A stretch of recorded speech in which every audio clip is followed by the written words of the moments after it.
کا خلاصہ کر دیا میں نے. عن ابی ہریرہ رضی اللہ تعالی عنہ ان رسول اللہ صلی اللہ تعالی علیہ وسلم قال بادروا بالاعمال السبع هل تنتظرون الى فقرا مصيا او غنى مطغيا او مرضا مفسدا او هرما مفندا او موتا مجهزا او الدجال فشر غائبا ينتظر او الساعه فالساعه ادهى وامر. رواه ترمذی. اس حدیث کو امام ترمذی نے اپنی کتاب ترمذی شریف جو کہ حدیث کی بہت معتبر کتاب ہے اس کتاب میں اس حدیث کو روایت کیا ہے. اب آپ لوگ اس حدیث پاک کا ترجمہ سنیے. حضرت ابو ہریرہ جو کہ بہت جلیل و قدر صحابی رسول ہیں وہ فرماتے ہیں کہ حضور علیہ الصلوۃ والسلام نے ارشاد فرمایا بادروا بالاعمال السبع، اے لوگو 7 چیزوں میں 7 اعمال کرنے میں جلدی کرو. کتنی چیزوں میں؟ 7 چیزوں میں جلدی کرو. اور وہ ہے کیا؟ فرماتے ہیں هل تنتظرون الى فقرا مصيا، کیا تم ایسی محتاجی کا انتظار کر رہے ہو؟ کیا تم ایسی فقر و فاقہ کشی کا انتظار کر رہے ہو جو محتاجی تمہیں اللہ تبارک و تعالیٰ کی یاد سے غافل کر دے؟ یعنی حضور نے فرمایا کہ ایسی محتاجی کہ تم پر آئے اس سے پہلے پہلے تم نیک اعمال کرنے میں جلدی کرو. کیونکہ عموماً ہوتا کیا ہے، جب انسان پر محتاجی طاری ہو جاتی ہے، فقر و فاقہ کشی آ جاتی ہے، تو وہ پھر کام کاج کرنے میں مشغول ہو جاتا ہے اور اللہ کی یاد سے غافل ہو جاتا ہے. تو حضور نے فرمایا اے لوگو، اس سے پہلے کہ تم پر ایسی محتاجی آئے، ایسی تنگ دستی آئے، تم پہلے ہی اللہ تبارک و تعالیٰ کی یاد میں مشغول ہو جاؤ اور تم نیکیوں میں جلدی کرنا شروع کر دو. یہ پہلی چیز. دوسری چیز کیا؟ حضور نے فرمایا او غنى مطغيا، یا ایسی امیری، ایسی دولت جو تمہیں سرکش بنا دے، گنہگار بنا دے. کیا؟ جو تمہیں سرکش بنا دے اور گنہگار بنا دے. اب اگر ہم اس حدیث کے ٹکڑے کو آج کے حساب سے جوڑیں، آج کے نظریے سے دیکھیں، تو ہم بالکل اس بات کو جان لیں گے کہ جب تک انسان غریب رہتا ہے، جب تک انسان غریب رہتا ہے تو مسجدوں میں نظر آ رہا ہوتا ہے، اسی طرح نیکیوں میں جلدی کرنے کا جذبہ اس کے اندر ہوتا ہے. لیکن جب اس کے پاس امیری آ جاتی ہے، دولت آ جاتی ہے، تو وہ یا تو گنہگار ہو جاتا ہے یا اللہ تبارک و تعالیٰ کے حکم کی نافرمانی کرنا شروع کر دیتا ہے. عام طور پر یہی ہوتا ہے. لیکن وہ بہت خوش نصیب بندے ہوتے ہیں کہ جو دولت اور ثروت پانے کے باوجود بھی اللہ تبارک و تعالیٰ کو نہیں بھولتے. وہ بہت خوش نصیب بندے ہوتے ہیں کہ دراصل ان کی ذہنیت، ان کی سوچ یہ ہوتی ہے اے اللہ، تو نے جب غریبی میں ہمیں رکھا، جب ہم نے تجھے نہیں بلایا تو امیری میں کیسے بلا دیں گے؟ جب ہمارے پاس کچھ نہیں تھا تب ہم نے تیری یاد سے اپنے آپ کو غفلت میں نہیں برتا، تو جب ہمارے پاس تمام چیزیں آ گئی ہیں تب ہم اپنے آپ کو تیری یاد سے کیسے غافل کر دیں؟ تو حضور نے فرمایا اے لوگو، ایسی امیری، ایسی دولت جو تمہیں سرکش بنا دے، جو تمہیں گنہگار بنا دے، جو تمہیں اللہ کی یاد سے بھٹکا دے، جو تمہیں دین کے راستے پر چلنے سے بھٹکا دے، ایسی امیری اور ایسی دولت کے آنے سے پہلے پہلے نیکیوں میں جلدی کرنا شروع کر دو. دوسری چیز ہو گئی. تیسری چیز او مرض مفسدا، یا ایسی بیماری جو تمہاری طبیعت میں، تمہاری روح میں، اسی طرح تمہارے جسم میں بگاڑ پیدا کر دے. ایسی بیماری کے آنے سے پہلے نیکیوں میں جلدی کرو جو بیماری تمہارے جسم میں بگاڑ پیدا کر دے. مثال کے طور پر کسی کو فالج کی بیماری ہو جائے، کیا کسی کو لقوہ مار گیا، کسی کو فالج کی بیماری ہو گئی، تو یہ بتائیے اب وہ انسان صحیح سالم رہتا ہے؟ نہیں رہتا. کل تک جو انسان صحیح سالم تھا، ممکن تھا کہ صحیح طرح سے وہ نمازیں پڑھ سکتا تھا، عبادتیں کر سکتا تھا، لیکن اس نے عبادت نہیں کی. آج یہ ہوا کہ اس پر فالج گرا، لقوہ مار گیا، اور عالم یہ ہے کہ آج وہ چاہ رہا ہے کہ میں اللہ کی بارگاہ میں سجدہ کر لوں، آج وہ چاہ رہا ہے کہ میں نیکی کر لوں لیکن نہیں کر پا رہا ہے. آج وہ چاہ رہا ہے کہ میں نیکی کر لوں لیکن نہیں کر پا رہا ہے. اس لیے حضور نے فرمایا کہ ایسی بیماری کے آنے سے پہلے پہلے نیکیوں میں جلدی کرو کہ جو بیماری تمہاری طبیعت کو، تمہارے جسم کو بگاڑ کے رکھ دے. ٹھیک، بہت سی بیماری ہیں. مثال کے طور پر کبھی کبھار بخار بھی آ جاتا ہے. کبھی کبھار بخار اتنی شدت کا آتا ہے، اتنی سختی کا آتا ہے کہ ہفتے ہفتے لوگ بستر سے اٹھتے نہیں ہیں. کبھی کبھار مہینوں لگ جاتے ہیں. بھائی بخار اتنی شدت کا آ جاتا ہے جسے کہتے ہیں ہڈی کا بخار. کئی دن طبیعت میں بگاڑ پیدا ہوتا ہے، نہ نمازوں میں دل لگ رہا ہوتا ہے، نہ قرآن کی تلاوت میں دل لگ رہا ہوتا ہے. تو حضور نے اسی لیے فرمایا اے لوگو، جب تک تمہارے حالات ٹھیک ہیں تو اپنے حالات پر رحم کر کے نیکیوں میں جلدی کرو، ورنہ اگر تمہارے جسم میں ایسی بیماری پیدا کر دی گئی جو بیماری ایسی ہو جو عبادت سے روکنے والی ہو، تو سمجھ لینا کہ تم چاہ کر بھی اللہ تعالیٰ کی عبادت نہیں کر سکتے. مثال کے طور پر پیشاب کے قطرے کی بیماری ہے.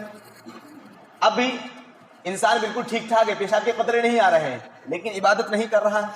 اب پیشاب کے قطرے آنا شروع ہو گئے، اب دل میں خیال پیدا ہوا بھائی چلو عبادت کر لی جائے، لیکن وہ عبادت نہیں کر سکتا. حالانکہ شریعت نے اجازت دی ہے، اس کی رخصت نکالی ہے، اس کی جو ہے ایک صورت نکالی ہے کہ کس طور پر عبادت کرے، لیکن پھر وہ دل نہیں چاہتا ہے. ایک طرف پیشاب کے قطرے آ رہے ہو اور دوسری طرف عبادت کرے تو دل نہیں چاہتا. اس لیے حضور نے فرمایا ایسی بیماری کے آنے سے پہلے پہلے تم نیکیوں میں جلدی کرنا شروع کر دو جو تمہاری طبیعت کو، تمہارے جسم کو بگاڑ کر رکھ دے. ٹھیک. اور اس کی سب سے اچھی مثال لقوہ اور فالج ہے، سب سے موٹی مثال. 3 چیزیں ہو گئی. چوتھی چیز او ہرمن مفندن، یا ایسا بڑھاپا جو عقل کو ختم کرنے والا ہو. جو حضرات بزرگ میں برا نہ مانے، یہ حدیث رسول ہے، میں تھوڑا خلاصہ بھی کروں گا اس کا. ٹھیک. او ہرمن مفندن، یا ایسا بڑھاپا جو عقل کو ختم کرنے والا ہو. اصل میں ہوتا یہی ہے کہ جب انسان بڑھاپے کی عمر کو پہنچتا ہے تو اس کی عقل کم ہو جایا کرتی ہے. ٹھیک. وہ کیا بول رہا ہوتا ہے، کیا سن رہا ہوتا ہے، اسے کچھ نہیں معلوم. کبھی کبھار وہ اپنے بچوں سے بھی ایسی باتیں کر جایا کرتا ہے جو باتیں اس کو نہیں کرنی چاہیے. ٹھیک. تو جن حضرات کے والدین بوڑھے ہو چکے ہیں وہ حضرات ان باتوں کو کان کھول کر سن لیں کہ وہ اپنے والدین کی کسی بھی بات کا برا نہ مانیں. وہ یہ سوچیں کہ ہمارے والدین بوڑھے ہو گئے ہیں، اور یہ عام حالات ہے. جب انسان بڑھاپے میں پہنچتا ہے تو اس کی عقل ختم کر دی جاتی ہے، یعنی عقل کم ہو جاتی ہے اور وہ بک بک کرنا شروع کر دیتا ہے. اسے یہ نہیں معلوم ہوتا ہے کہ میں کیا بول رہا ہوں، کس سے بول رہا ہوں، کب بول رہا ہوں. ٹھیک. تو جو حضرات اپنے والدین کی باتوں کا برا مان جاتے ہیں اور کہتے ہیں ہمارے والد نے یہ کہہ دیا، یہ کہہ دیا، یہ کہہ دیا، تو انہیں تھوڑا ٹھنڈے مزاج سے سوچنا چاہیے کہ اے بیٹے، اے بچے، جب تیرا والد جوان تھا تب تو اس نے تیرے ساتھ ایسی بات چیت نہیں کی. کبھی تم نے سوچا جب تمہارے والد صاحب جوان تھے تب تو تمہارے ساتھ ایسی بدتمیزی نہیں کی، ایسی بات چیت نہیں کی. بڑھاپے میں آنے کے بعد انہیں کیا ہوا کہ ایسی بات چیت کرنے لگے؟ تو اس کی وجہ یہی ہے کہ انسان جب بڑھاپے میں پہنچتا ہے تو اس کی عقل کم کر دی جاتی ہے، اس کی عقل زائل ہو جاتی ہے، اور وہ اپنے آپ کو بھی نہیں سمجھ پاتا ہے کبھی کبھار تو، اور ایسی باتیں کرنے لگتا ہے جو باتیں لوگوں کو بری لگتی ہے. لیکن جو لوگ سمجھدار ہوتے ہیں، عقل مند ہوتے ہیں، وہ لوگ جانتے ہیں کہ بڑھاپے میں انسان آنے کے بعد ایسی باتیں کرنا یہ ان کے لیے کامن ہے، اس لیے وہ لوگ برا نہیں مانتے ہیں. ٹھیک ہے نا. تو جن کے والدین بوڑھے ہو چکے ہیں اگر وہ اپنے بچوں کے ساتھ ایسی باتیں کر دیں تو ان بچوں کو اپنے والدین کا برا نہیں ماننا چاہیے. ٹھیک. تو حضور نے کیا فرمایا؟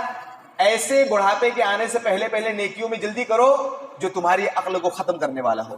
اور حقیقت یہی ہے کہ جو عبادت، جو مزہ جوانی میں عبادت کرنے کا ہوتا ہے وہ بڑھاپے میں نہیں آتا ہے کہ نہیں؟ سب لوگ تسلیم کرتے ہیں. جو مزہ نیکیوں میں جوانی میں کرنے میں آتا ہے وہ بڑھاپے میں نہیں آتا ہے. بڑھاپے میں انسان پہنچتا ہے تو اس کے ہاتھ پیر کام کرنا چھوڑ دیتے ہیں، اس کی عقل کام کرنا چھوڑ دیتی ہے، کھڑے ہو کر نماز پڑھنا مشکل ہو جاتا ہے. اور جوانی میں کیا ہے؟ ہٹے کٹتے ہیں، جتنی رکعتیں چاہیں اتنی رکعتیں ہم آرام سے پڑھ سکتے ہیں، جتنی نمازیں چاہیں اتنی نمازیں ہم آرام سے پڑھ سکتے ہیں. اسی لیے تو کسی نے کہا تھا کہ اگر قوم میں انقلاب برپا کرنا ہے تو اپنے جوانوں میں انقلاب برپا کرنا شروع کر دو. اگر کسی قوم کے جوان بیدار ہو گئے تو سمجھ لیجئے وہ قوم بھی بیدار ہو جائے گی. کیا؟ اگر کسی قوم کے نوجوان بیدار ہو گئے تو اس قوم کی پوری زندگی بدل جائے گی، پوری لائف بدل جائے گی. اور اگر کسی قوم کے نوجوان ہی سو گئے تو سمجھ لیجئے اب اس قوم کے زوال کا، اب اس قوم کی صفحہ ہستی سے مٹنے کا وقت آ چکا ہے. جو قوم اپنی تاریخ بھلا دیتی ہے صفحہ دہر سے وہ خود کو مٹا دیتی ہے. ٹھیک. تو جوانی میں جو عبادت کرنے کا مزہ ہے وہ بڑھاپے میں نہیں ہے. بڑھاپے میں گھٹنے کام کرنا چھوڑ دیتے ہیں، انسان کھڑا نہیں ہو پاتا ہے، بیٹھ کر نماز پڑھنے کی عادت سی ہو جاتی ہے. ایک بہت بڑے ولی گزرے ہیں سرکار حضور مفتی اعظم ہند، وہ فرماتے ہیں ریاضت کے یہی دن ہیں بڑھاپے میں کہاں ہمت، عبادت کے یہی دن ہیں بڑھاپے میں کہاں ہمت، جو کچھ کرنا ہے اب کر لو ابھی نوری جواں تم ہو. کیا؟ جو کچھ کرنا ہے اب کر لو ابھی نوری جواں تم ہو. گویا کہ انہوں نے اس شعر سے ہمیں اس بات کی طرف پیغام دیا ہے، اے لوگو جب تک تم جوان ہو تو جتنا زیادہ ہو سکے اپنے آپ کو عبادت الہی میں مصروف رکھو، کیونکہ اگر تم پر بڑھاپا آ گیا تو سمجھ لو تم چاہ کر بھی اس جیسی عبادت نہیں کر سکتے ہو جس جیسی تم عبادت جوانی میں کر سکتے تھے. ٹھیک, یہ کون سی چیز ہو گئی؟ چوتھی چیز. اب پانچویں چیز کیا ہے؟ او موتن مجہزن, یا ایسی موت جو اچانک آنے والی ہو. کیا؟ ایسی موت سے پہلے بھی نیکیوں میں جلدی کرو جو اچانک آنے والی ہو. اچانک جو موت آتی ہے اس کا نقصان کیا ہوتا ہے آپ جانتے ہیں؟ اچانک موت کئی طرح سے آ سکتی ہے. ایکسیڈنٹ ہو جائے, اسپورٹ میں انسان مر جائے, وہ بھی اچانک آنے والی موت ہے. چھت گر جائے, وہ بھی اچانک آنے والی موت ہے. اسی طرح اور بھی بہت سے ذرائع ہیں. اچانک آنے والی موت کا سب سے بڑا نقصان کیا ہے پتہ ہے آپ کو؟ کہ انسان آخری وقت میں کچھ اپنے بچوں کو وصیت کرنا چاہتا ہے, کچھ نصیحت کرنا چاہتا ہے, کچھ اپنے زندگی کے معاملات کچھ بتانا چاہتا ہے. تو جب اس پر اچانک موت آتی ہے تو ان تمام باتوں سے وہ محروم ہو جاتا ہے. جب اچانک موت آتی ہے نا تو ان تمام باتوں سے محروم ہو جاتا ہے. اس لیے حضور نے فرمایا, اے لوگوں, جو کچھ بھی کرنا ہے, جو کچھ بھی وصیت کرنا ہے, جو کچھ بھی نیکیوں میں جلدی کرنا ہے, تم ایسی موت کے آنے سے پہلے جلدی کرو جو موت اچانک آنے والی ہو. ٹھیک, اور اگر موت اچانک آ گئی تو پھر وصیت, نصیحت, اسی طرح دنیاوی معاملات, دینی معاملات, جو کچھ ہم اپنے بچوں کو نصیحت کرنے والے ہیں وہ سب دھرا کا دھرا رہ جاتا ہے. اور انسان باپ چاہتا ہے کہ میں آخری وقت میں اپنے بچوں کو وصیت کر دوں گا, لیکن اچانک موت آنے کی وجہ سے وہ اس سے محروم ہو جاتا ہے. اس لیے حضور نے فرمایا کہ اچانک موت آنے سے پہلے نیکیوں میں جلدی کرو. اپنے بچوں کو وصیت کرنا ہے تو وصیت کر جاؤ, نصیحت کرنا ہے تو نصیحت کر جاؤ, لیکن اس سے پہلے کہ تم پر اچانک کی موت آ جائے. دعا تو یہی کرنی چاہیے, یا اللہ ہمیں اچانک موت آنے سے پہلے جو ہے نیکیوں میں جلدی کرنے کی توفیق عطا فرما. اور اچانک موت آنے کا سب سے بڑا نقصان بھی یہ ہے کہ ہم کلمہ طیبہ سے محروم ہو جاتے ہیں. کیا ہو جاتے ہیں؟ کلمہ پڑھنے سے محروم ہو جاتے ہیں. اور جس انسان کی اچانک موت نہیں آتی ہے وہ ماشاءاللہ کلمہ طیبہ بھی پڑھ کر جاتا ہے اور اپنے پاس سورہ یاسین شریف بھی سن کر جاتا ہے. کیونکہ جب اچانک موت نہیں آتی ہے تو لوگ, اور جب موت نکلنے والی ہوتی ہے تو لوگ کیا کہتے ہیں, بھائی سورہ یاسین شریف پڑھا دی جائے. سورہ یاسین شریف پڑھانے کا مقصد کیا ہوتا ہے کہ مردے کی جو روح نکالی جا رہی ہے, انسان کی جو روح نکالی جا رہی ہے, روح نکالنے میں جو سختی ہوتی ہے تو سورہ یاسین شریف کی برکتوں سے وہ سختیوں میں آسانی کر دی جاتی ہے. اس لیے ہم سورہ یاسین شریف پڑھاتے ہیں. ٹھیک, پانچویں چیز ہو گئی. چھٹی چیز, اب الدجال فشر غائب ینتظروا, یا ایسے دجال کے آنے سے پہلے نیکیوں میں جلدی کرو کہ جس کا انتظار کیا جا رہا ہے. دجال جو قرب قیامت میں آئے گا, قیامت کے قریب آئے گا. آپ جانتے ہیں دجال کون ہے؟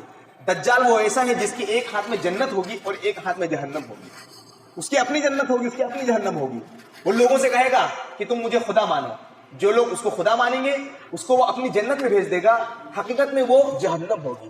اور جو لوگ اس کو خدا نہیں مانیں گے اسے وہ اپنی جہنم میں بھیج دے گا, حقیقت میں وہ اللہ تعالیٰ کی جنت ہوگی. ٹھیک, تو حضور نے فرمایا کہ ایسے دجال کے آنے سے پہلے بھی نیکیوں میں جلدی کرو. جو دجال بہت بڑا فتنہ ہے اور بہت بڑا شر ہے. ٹھیک, ساتویں چیز, اب الساعۃ فالساعۃ ادھیٰ وامر, اور ایسی قیامت کے آنے سے پہلے نیکیوں میں جلدی کرو جو قیامت بہت ہولناک اور بہت سخت ہے. کیا ہے؟ بہت ہولناک اور بہت سخت ہے. قیامت کی سختیوں سے آپ لوگوں کو آگاہی تو ہو گئی ہوگی کہ قیامت کا منظر اتنا ہائی ہوگا, زمین تانبے کی ہو جائے گی. کس کی ہو جائے گی؟ تانبے کی ہو جائے گی. اور سورج آج کئی سو میل دوری پر ہے, وہ سورج بالکل ہمارے سر کے قریب لا دیا جائے گا, جس کی شدت سے, جس کی گرمی سے ہمارے بھیجے کھولتے ہوں گے. اور پسینے کا عالم یہ ہوگا کہ کسی کا پسینہ گھٹنے کے برابر ہوگا, کسی کا پسینہ سینے کے برابر ہوگا, اور کوئی پسینے میں ڈبکیاں لگا رہا ہوگا جس کے جیسے اعمال ہوں گے اس کے اعتبار سے وہ پسینے میں ڈبکیاں لگا رہا ہوگا. اور جو نیک اور صالح لوگ ہیں اسے اللہ تبارک و تعالیٰ اپنے عرش کے سائے میں رکھے گا. کیا؟ جو لوگ نیک اور صالح لوگ ہوں گے, متقی پرہیزگار ہوں گے, انہیں اللہ تبارک و تعالیٰ اپنی رحمتوں کے سائے میں رکھے گا. اور قیامت کا ایک دن 50,000 سال کے برابر ہوگا. کتنا؟ 50,000 سال کے برابر ہوگا. آپ ذرا تصور کریں مسلمانوں کہ تانبے کی زمین, سورج کی اتنی شدت اور 50,000 سال کے برابر ایک دن, تو کتنی سختی اور کتنی ہولناکی والا دن ہوگا. اس لیے حضور نے فرمایا کہ قیامت آنے سے پہلے تم نیکیوں میں جلدی کرو, کیونکہ اگر قیامت آ گئی اور تم نے نیکی نہیں کی تو تمہاری قیامت میں حالت خراب ہو جائے گی. اس لیے حضور نے فرمایا کہ نیک اعمال کرو, تم اللہ تعالیٰ کے قریب ہو جاؤ, اللہ تعالیٰ کے مقرب بندے بن جاؤ, نیک بندے بن جاؤ, تاکہ تم قیامت کے دن قیامت کے سختیوں سے محفوظ رہو اور اللہ تعالیٰ کی رحمتوں کے سائے میں آ جاؤ. ٹھیک, تو 7 چیزیں بتا دی. ایسی امیری جو انسان کو سرکش بنانے والی ہو, اس سے پہلے بھی وہ نیکیوں میں جلدی کرے. ایسی موت جو اچانک آنے والی ہو, اس سے پہلے بھی وہ جلدی کرے. اور اسی طرح ایسا بڑھاپا جو عقل کو ختم کرنے والا ہو, اس بڑھاپے کے آنے سے پہلے بھی جلدی کرے. اور ایسی تنگ دستی جو انسان کو اللہ کی یاد سے غافل کر دے, اس تنگ دستی کے آنے سے پہلے بھی انسان جلدی کرے. اور ایسی بیماری جو انسان کی جسم کو بگاڑ دو, ایسی بیماری کے آنے سے پہلے بھی انسان کو جلدی کرنا چاہیے. اور دجال کے ظاہر ہونے سے پہلے بھی انسان کو نیکیوں میں جلدی کرنا چاہیے. تو یہ 7 چیزیں ہیں. 7 چیزوں کو خالی مختصر انداز میں بیان کر دی گئی ہے. اور بھی بہت سی چیزیں ہیں. کہنے کا مقصد یہ ہے کہ جتنا جلدی ہو سکے, جتنا وقت ملے, آپ نیک اعمال کریں تاکہ آپ کی دنیا بھی سنور جائے اور آپ کی آخرت بھی سنور جائے. ٹھیک ہے نا. ہم دنیا میں نیک اعمال ہی کرنے آئے ہیں اور ہم جنت سے آئے تھے اور ہمیں جنت ہی میں جانا ہے. ٹھیک, اللہ تبارک و تعالی ہم سب کو نیکی کرنے کا توفیق عطا فرمائے. صلی اللہ تعالی علی النبی الامی وآلہ صلی اللہ علیہ وسلم. صلاۃ و سلام علیک یا رسول اللہ صلی اللہ علیہ وسلم. یا اللہ یا رحمان یا رحیم دل مارک مستقیم حق ایاک نعبد و ایاک نستعین. اے میرے پاک پروردگار عالم, یا اللہ تیرے گنہگار سی حقر عاصی پر معاصی